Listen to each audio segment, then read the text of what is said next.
Ganda ng dragon fruit guys. From Vietnam. Ito naman from Australia.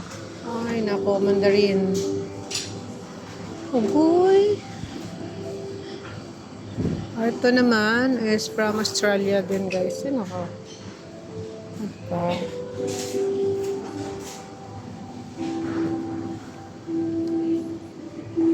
One dinner na almost siya guys. So, titingnan na natin itong isa.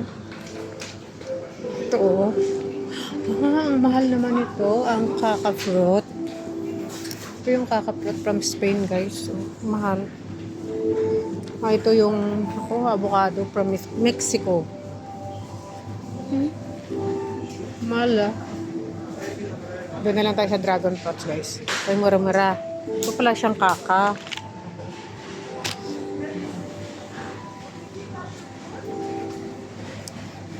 Yung apple naman is ano siya, from Italy. Yan, apple. Royal Gaga. Thank you guys. Ay, bili natin itong ano. Bibili ako dito. Oh. So, kukuha tayo dito guys. Kukuha tayo ng 1 kilo. Matikman nga ang dragon fruit.